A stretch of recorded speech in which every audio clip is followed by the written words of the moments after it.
many of us love to hate these plants because we see them in garden centres. We're kind of a bit nervous to buy them because they look so delicate and we think we're going to kill them. And today I'm going to go through some of the myths about them, how to get it right, and most importantly, how you can use these in your garden. So, first of all, where will they grow? Well, they'll grow almost anywhere in South Africa, even where we get really low temperatures.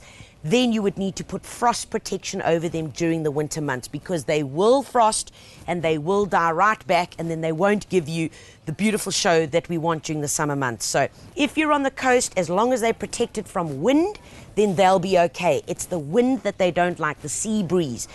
What are the secrets? The secrets are a well-mulched, well-composted soil. That's what they need. They need loads of organic matter to keep them nice and moist and really kept insulated in the ground. The other thing is that they need semi-shade.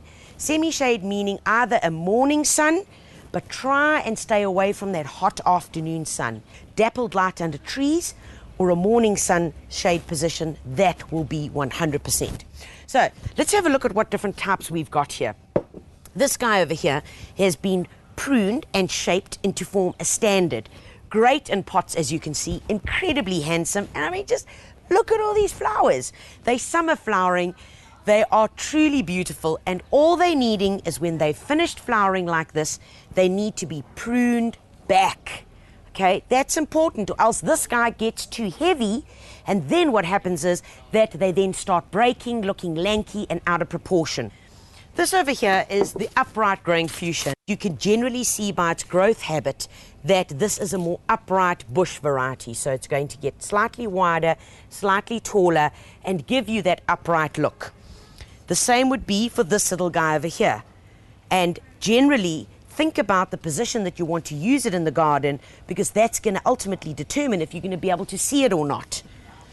And then, of course, there's this one. You can see that it has this beautiful cascading. I mean, look at that. So this would be ideal in a hanging basket or maybe in a container where you can then have it on a ledge where it can just cascade down. So how do you buy these guys? One in a pot like this, growing, looking almost instant, or you can be a really smart shopper and probably for close to about $100, you could buy them like this. I mean, take a look at that, especially if you're doing a large area in your garden. This little plant will get to that height in less than 6 months. So many people ask me, how long are these fuchsias going to last in my garden? A fuchsia is a true perennial. It will go on for years in your garden. And really, I mean years, ending up with really big, thick stems. As long as they're well mulched, pruned and fed, they will be 100% fine.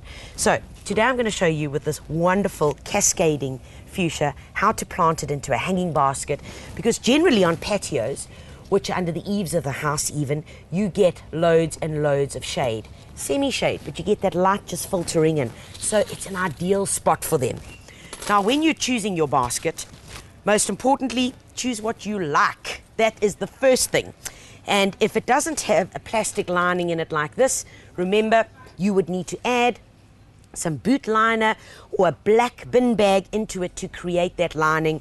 And if it's a wire basket, you might need to add some coir inside it as well. Now, the first thing you want to do is take the chain off. The chain is the part that holds the basket where it was clipped on here. Now, next important thing when you're buying a basket like this that already has the liner is to make a few holes in the plastic. If you don't do that, this little guy is going to be waterlogged. And then we start putting in just a little bit of potting soil. So here we go. Probably only 2 or 3 scoops would be enough for this. Remember, only potting soil, folks. You're not going to be using any other soil. As usual, bit of bone meal into the soil, mix it in well. Okay, now you'll see I've only used a little bit of potting soil in there, and that's important because I've got to fit this big guy inside here. Now, to take the fuchsia out, same as usual, hold your hand above it, turn the pot over, squeeze it, bang, and out it pops. So put that little guy in, move the leaves away gently, and pour in your soil.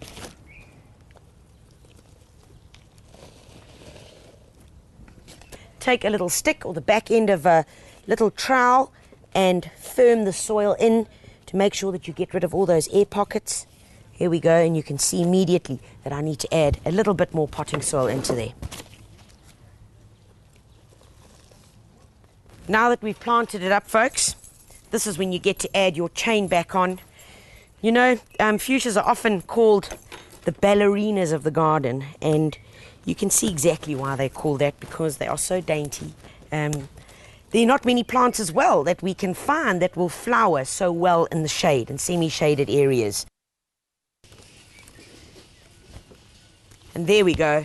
All that's left for me now is to find a beautiful spot in the semi-shade for this hanging basket to go and spend the rest of its days giving me loads and loads of pleasure.